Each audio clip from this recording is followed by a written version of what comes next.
Ghostly tales, yet mirrors of human life. Hey everyone! Welcome to Encountering Chinese, Ghostly Tales from Zhai.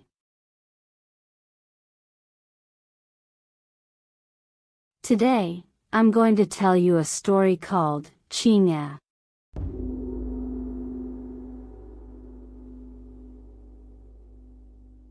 Huan, courtesy name Guangzhou, was from Shaanxi. His father had once served as a county magistrate but passed away early. Huan was the youngest son in his family and showed extraordinary intelligence from a young age. At the age of 11, he passed the local scholar exam and entered the county school, becoming a child prodigy whom the people of his town spoke of with admiration. His mother doted on him greatly but spoiled him excessively, not allowing him to step outside the house. By the age of 13, Huan couldn't even distinguish between basic family relationships such as uncle, aunt, nephew, and maternal uncle. A fellow townsman, a civil official named Wu, was fond of Taoist practices and once went into the mountains to cultivate, not returning home for a long time. He had a daughter named Qing'e, who had just turned 14 and was exceptionally beautiful. From a young age, Qing'e secretly read her father's Taoist books and developed a longing for Taoist practices, hoping to be as extraordinary and transcendent as he Xiangu, a famous immortal. After her father secluded himself in the mountains, Qing'e made a vow to never marry, and her mother was powerless to change her mind. One day, Huan happened to catch a glimpse of Qing'e in front of his house. Although he was still young, he couldn't help but develop a fondness for her, though he couldn't quite understand what this feeling was. When he returned home, he told his mother about his thoughts and begged her to ask a matchmaker to propose marriage to the Wu family. Huan's mother knew that this marriage was nearly impossible, and though she was troubled, she didn't want to disappoint her son.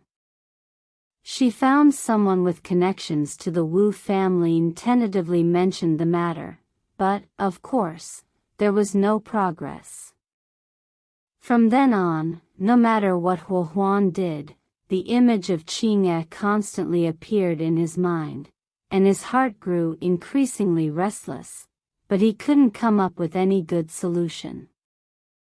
One day, by chance, a Taoist priest came to the door of Hua's house. He was holding a small shovel, no longer than a foot. Huan curiously took the shovel and asked, "What is this tool used for?" The Taoist replied, "It's used for digging herbs. Though it looks small, it can dig through hard stones." Huan didn't believe him, so the Taoist smiled and casually used the shovel to scrape at the stones on the wall. To Huan's astonishment, the stones crumbled away as if they were rotten, falling off easily.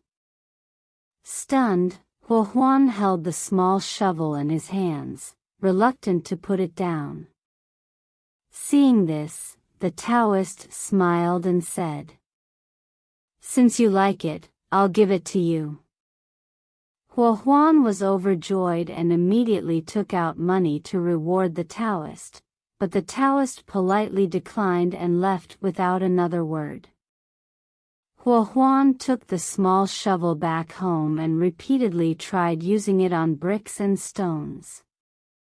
He found that the shovel could indeed easily remove hard stones. Suddenly, an idea came to him. If he used the shovel to dig a hole in the wall, he could go and see Qing'e. However, he did not realize that such an action would be illegal. In the evening, Huan quietly climbed over the courtyard wall and sneaked out of the house, heading straight for the Wu family's gate. He carefully dug through 2 walls and made his way into the Wu family's courtyard. Seeing a faint light in a small room, Huan crouched down and peered inside. He saw Qing'e concentrating on removing her makeup. Soon, the light went out, and the room became silent. Huan carefully crossed the wall into the room and found that Qing'e had already fallen asleep. He silently took off his shoes and tiptoed to the bed, afraid of waking her and being scolded or chased away. He quietly lay beside her blanket, faintly smelling her fragrance. His wish had finally been fulfilled. However, after a busy night, Huan was exhausted. As soon as he closed his eyes, he unknowingly fell asleep. Soon, Qing'e suddenly woke up and heard faint breathing beside her. She opened her eyes and was startled to see light coming through the hole in the wall. She quickly got up, quietly unlocked the door, and tiptoed outside. She knocked on the window to wake the maidservants. Several people, holding lamps and sticks, rushed to Qing'e's room. There, on the bed, lay a young boy with 2 small hair buns, peacefully sleeping. Upon closer inspection, they recognized him as Huan. The group pushed him, and he startled awake, quickly sitting up, his eyes bright and sharp, like firelight. Huan looked around, seemingly unafraid, but his face showed embarrassment, and he didn't say a word. The group began loudly scolding him, calling him a thief, and rebuking him harshly. Huan could no longer hold back and cried as he explained. "I'm not a thief. I only like Miss Qing'e and wanted to be close to her." They still didn't believe him. They couldn't understand how he had dug through the walls, something no ordinary child could do. Huan then took out the small shovel from his pocket and showed it to everyone, demonstrating its magical properties. The group immediately tried it themselves and were dumbfounded, gasping in amazement, believing the shovel must have been a gift from an immortal. Everyone discussed the matter and decided to report it to Madame Wu, but Qing'e lowered her head in thought, seemingly not in agreement. Her silence made everyone understand her intentions. Then someone suggested, "This boy's character, talent, and family background are no worse than ours. Why not let him go and have him find a matchmaker to propose? After dawn, we can make up a story, saying that a thief broke into the house last night and disappeared without a trace, and that will be that." Qing'e still didn't respond, remaining silent. The group urged Huan to leave quickly. Huan asked for the shovel. Someone laughed, saying, "Silly boy, still thinking of taking the weapon?" Huan secretly noticed a delicate phoenix hairpin by the pillow and quietly hid it in his sleeve. A little maid saw this and hurriedly ran to report it to Qing'e. Qing'e did not get angry or say anything. An elderly maidservant patted Huan's neck and said, "Don't look at him as a fool, he's actually quite clever." Then, she grabbed Huan and led him out of the house through the wall hole. Once Huan returned home, he was filled with unease, afraid to tell his mother the truth. He only asked her to send a matchmaker to propose to the Wu family. Although his mother felt troubled, she couldn't directly refuse, so she reluctantly sent someone to find another suitable match for him. When Qing'e learned of this, she was anxious and secretly sent a trusted person to convey the message to Hua's mother. Upon hearing this, Hua's mother was very pleased and immediately asked the matchmaker to propose again to the Wu family. However, a little maid from the Wu family revealed what had happened that night. When Madame Wu found out, she felt deeply insulted and was furious. When the matchmaker arrived, Madame Wu was even angrier. She struck the ground with her cane and harshly scolded Hua Huan, also scolding Hua's mother in the process. The matchmaker, terrified, fled back and told Hua's mother the details of the situation. Upon hearing this, Hua's mother was furious and shouted, "What a disgraceful son to do such a shameful thing, and I didn't even know about it. But why did Madame Wu have to insult me like this? When they were together, why didn't she just kill both of those ungrateful children?" From then on, whenever Hua's mother saw a relative from the Wu family, she would recount the entire incident. Upon hearing this, Qing'e was filled with shame and could not bear to show her face. Madame Wu also deeply regretted having insulted Hua's mother, but she could not stop her from spreading the story. Qing'e secretly sent someone to explain the entire situation to Hua's mother in a very gentle manner, and swore that she would never marry anyone else, speaking with deep sorrow and pleading. Moved by her sincerity, Hua's mother finally ceased spreading the story, but the matter of the marriage proposal was left aside and never brought up again. At that time, Mr. O from Shaanxi was appointed as the county magistrate. Mr. O, upon seeing Hua Huan's writings, was highly impressed and frequently invited him to the government office, treating him with respect and great favor. One day, Mr. O asked Hua Huan, "Are you married?" Hua Huan replied, "Not yet." Mr. O, curious, asked why, and Hua Huan truthfully responded, "I was once engaged to the daughter of Wu, the civil official, but due to some misunderstandings, it was delayed." Mr. O then asked, "Now, do you still wish to marry her?" Hua Huan, slightly embarrassed, lowered his head and did not answer. Mr. O smiled and said, "Since you still wish to, I will help you arrange the marriage." Thus, Mr. O sent the county lieutenant and the education official, accompanied by a dowry, to the Wu family. Madame Wu was very pleased and agreed to the marriage. A year later, Qing'e finally married into the Hua family.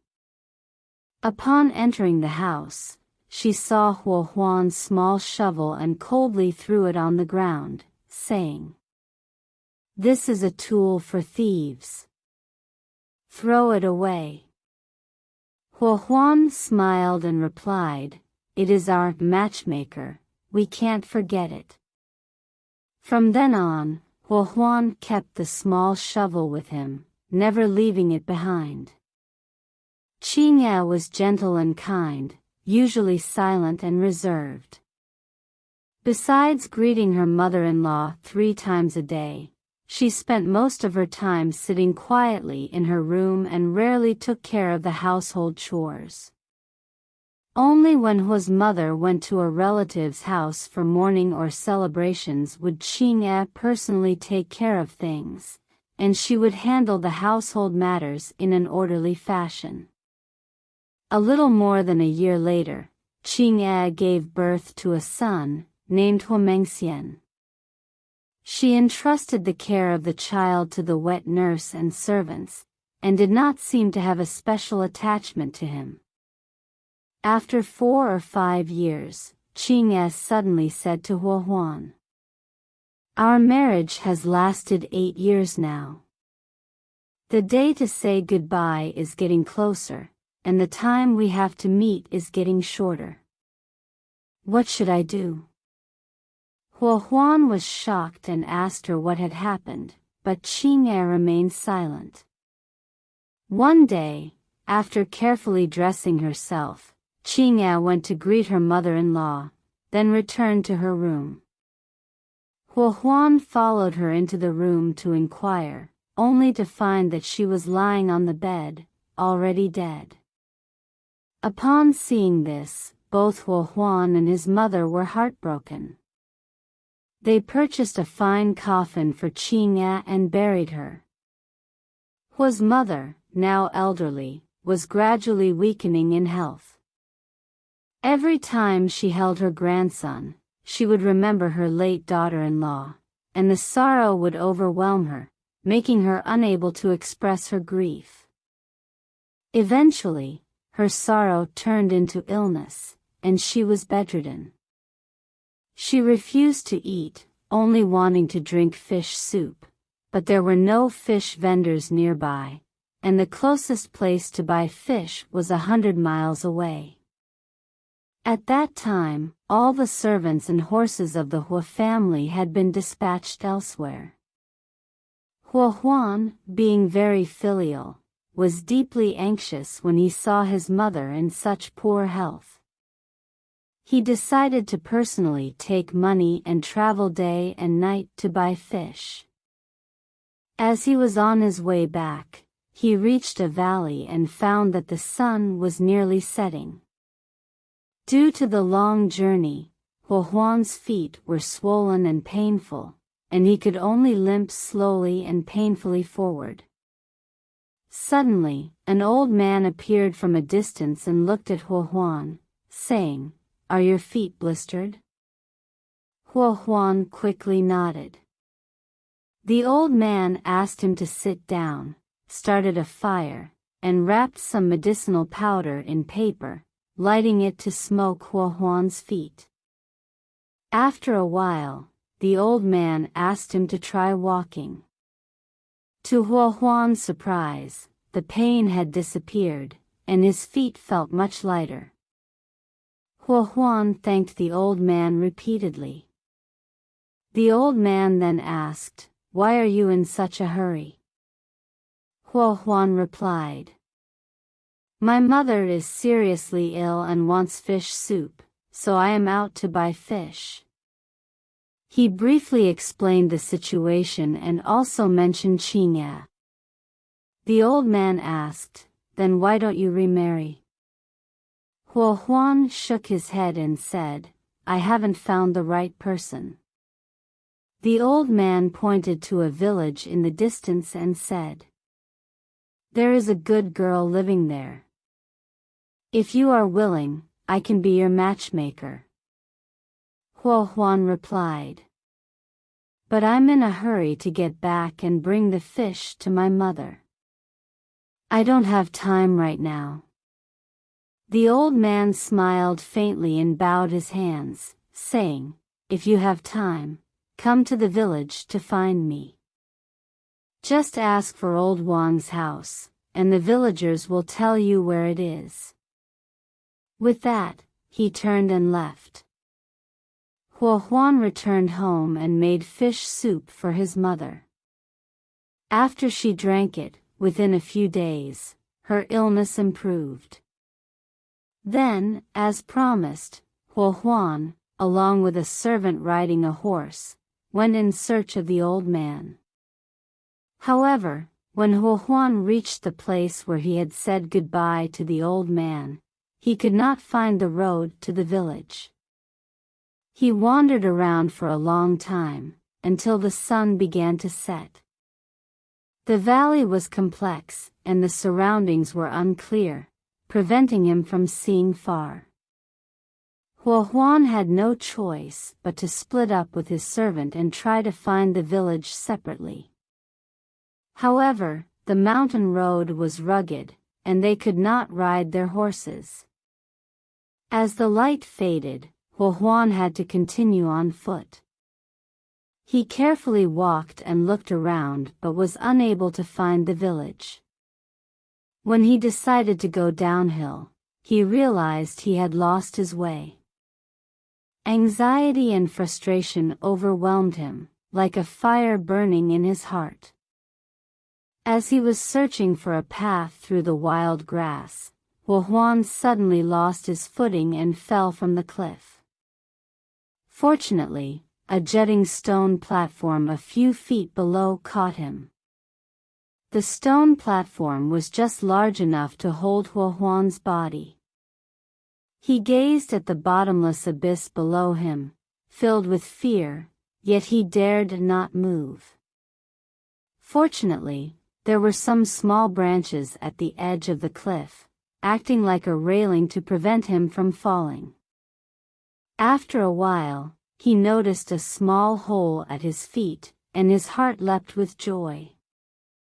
He leaned against the stone wall, crawled into the hole like a grub, and once inside, he calmed down a little. He hoped the dawn would come soon so he could seek help from passing travelers. Soon, Huan noticed a faint light deep inside the cave. He followed the light for about 3 or 4 miles and suddenly found a house standing before him. Though there were no lamps, it was as bright as daylight. A beautiful woman walked out of the house, and Huan stared in surprise. It was Qing'e. Qing'e was shocked to see him and asked, "My lord, how did you come here?" Huan didn't answer. He just sadly grabbed her sleeve and began to weep. Qing'e comforted him, urging him not to cry. She asked about the situation at home, and Huan then told her all the difficulties his family was facing. Hearing this, Qing'e felt deeply sorrowful. Huan asked, "You have been dead for more than a year. Is this the underworld?" Qing'e replied, "This is not the underworld, it is an immortal's dwelling. Actually, I did not die. What you buried was only a bamboo staff in my place. Since you have come here today, it must be fate with the immortals." Qing'e then took Huan to meet her father. Inside the house, there was an elderly man with a graying beard. Huan immediately stepped forward and bowed. Qing'e said, "My husband has arrived." The old man stood up in surprise, took Huan's hand, and greeted him warmly, saying, "Ah, my son-in-law has come. How wonderful. Please stay." Huan replied, "My mother is still at home waiting for me. I cannot stay long." The old man smiled and said, "I understand, but staying a few more days will not matter." With that, the father and daughter prepared food and drink to entertain Huan. They also instructed the maid to prepare the bed in the west room, covering it with silk bedding. After dinner, Huan went to the bedroom, intending to lie down with Qing'e. However, Qing'e refused, saying, "This is the immortal realm. How can we allow such improper behavior?" Despite her words, Huan still held on to Qing'e's arm, unwilling to let go. Outside the window, the maids whispered and giggled, which made Qing'e feel even more embarrassed. As they struggled, the old man suddenly barged into the room and scolded, "You mere mortal, how dare you defile my immortal abode? Leave at once." Huan, deeply ashamed, changed his expression and said, "Feelings between a man and a woman are natural and ordained by heaven. How can elders watch over us in such a way? If you want me to leave, I will, but I must take your daughter with me. The old man was momentarily speechless, pretending to let Qing'e leave with Huan through the back door. However, when Huan reached the door, the father and daughter quickly shut it behind him and returned inside. Huan turned around and saw that the house had vanished, leaving only the sheer cliff, with no cracks in the stone. The surroundings were desolate. He looked up and saw a crescent moon in the sky, the stars sparse, and a deep sense of sorrow filled his heart. He grieved for a long time and then, anger bubbling within him, he shouted at the cliff, but received no reply. The more he thought about it, the angrier he became. He drew his small shovel from his waist and began hacking at the stone wall, cursing as he worked. After a while, he heard a faint voice from the cave, calling out, "You wretch!" Huan, enraged, intensified his efforts. Suddenly, two doors at the bottom of the cave opened, and the old man pushed Qing'e out, shouting, "Go, go!" The doors quickly closed behind them. Qing'e reproached him, saying, "If you love me and wish to marry me, why treat my father this way? Which old Taoist gave you that weapon, allowing you to cling to me like this?" Huan, having reunited with Qing'e, was content and said no more. Instead, he began to worry about how to return home. Qing'e broke two branches and they each rode one. The branches instantly transformed into horses, and they soared through the air. Before long, the two of them were back at Huan's home. It was then that Huan realized he had been missing for 7 days. When Huan and his servant had parted ways earlier, the servant could not find him and returned home to report to Hu's mother. Hu's mother, deeply anxious, sent people in all directions to search for her son but found no trace of him. Just as she was beside herself with worry, she suddenly heard news of her son's return. Overjoyed, she hurried out to greet him. However, when she saw Qing'e, she nearly fainted from shock. Huan briefly explained what had happened, and Hu's mother was both surprised and delighted. Because of her previous strange behavior, Qing'e was worried that others might notice, so she requested to move. Hu's mother agreed. Fortunately, they had a vacant property in another county, so they chose an auspicious day and moved there. The neighbors didn't notice anything unusual. From then on, the family lived a peaceful life in their new home and spent 18 years there, during which they had a daughter. When the daughter grew up, she married into the Li family of the same county. Later, when Hu's mother passed away, Qing'e said to Huan, "In our field, there is a wild hen that has laid 8 eggs. That piece of land is suitable for your mother's burial. After you and your son have buried his grandmother, he should stay there to guard the tomb since he is already grown. There's no need for him to return for now." Huan followed his wife's advice, buried his mother, and returned alone. Shortly afterward, their son, Huangxian, came home to visit his parents but found that neither of them was there. He asked the family servant, who replied, "That day, you all went to bury the old lady, but until now, only you have returned." Huangxian felt something was amiss but didn't know what to do, so he could only sigh in confusion.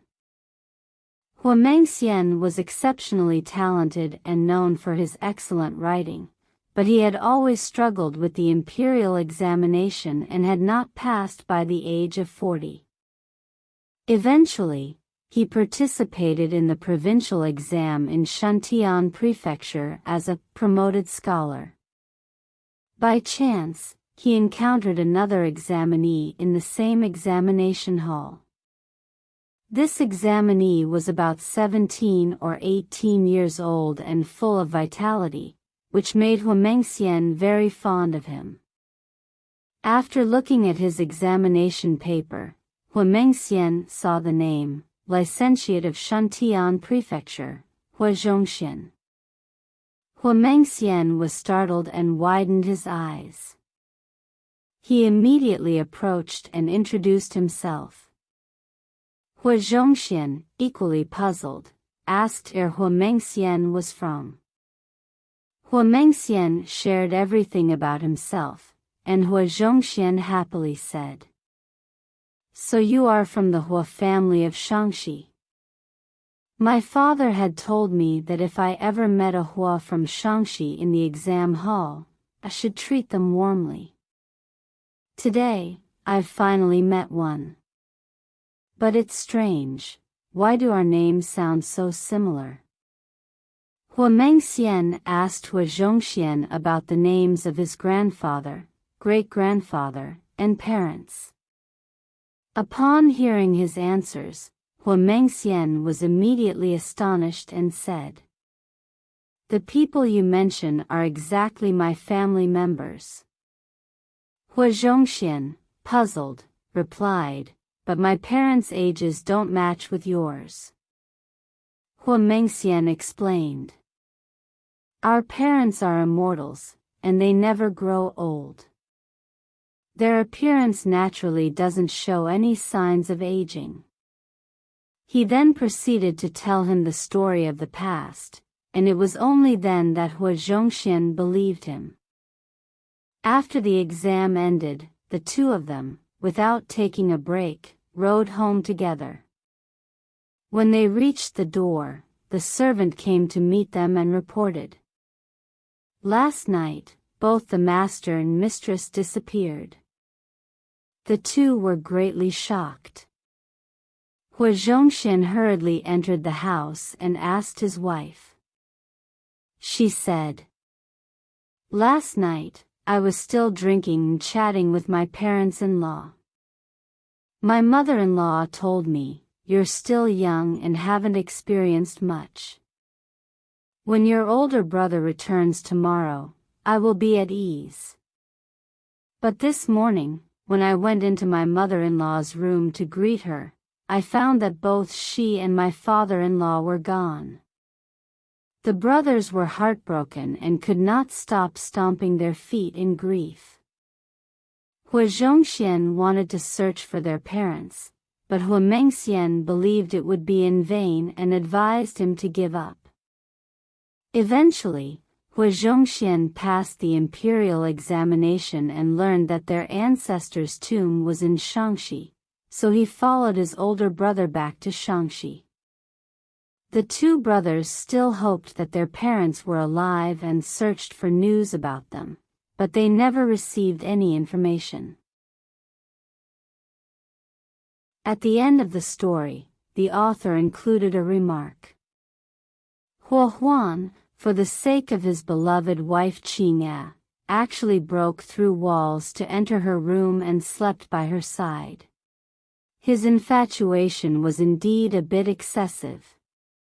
Later, he even used a small shovel to dig at the wall and curse his father-in-law. Such behavior was wildly reckless. The immortals worked hard to bring this couple together, perhaps as a reward for their filial piety. Since the two were on Earth, married, and had children, why could they not stay there? Yet, in the following decades, they abandoned their own children several times. Why was that? It's truly strange. In the story, He Xianggu is mentioned as a famous female immortal in Chinese folk belief, and one of the 8 immortals. She is typically depicted as a beautiful woman holding a lotus flower and is an important figure in Taoist culture. He Xianggu's story and image are filled with mystery and legend. It is said that she was originally a mortal who, through cultivation and relentless effort, ultimately attained immortality. She is regarded as a symbol of longevity, health, and harmony, particularly in the context of a woman achieving immortality, which holds unique significance. Her legend is closely tied to the lotus flower she carries, which in Taoist culture symbolizes purity and nobility, representing the ideal of transcending the mundane world. In Taoism, He Xianggu's role is not only that of an immortal, but in some stories, she also appears as a protector of women and a savior of the people. Her image is often depicted as that of a gentle, compassionate goddess, which complements the image of her holding the lotus flower. He Xianggu's worship is widespread across China, especially in the southern regions, where she has a significant influence in folk beliefs. She is revered as one of the protectors of women and is a symbol of family harmony, health, and longevity. Alright. That's all for today's ghostly tale. Qing'e. If you enjoyed it, please give it a thumbs up and subscribe. Please also encourage everyone to comment and share more. We'll see you in the next episode.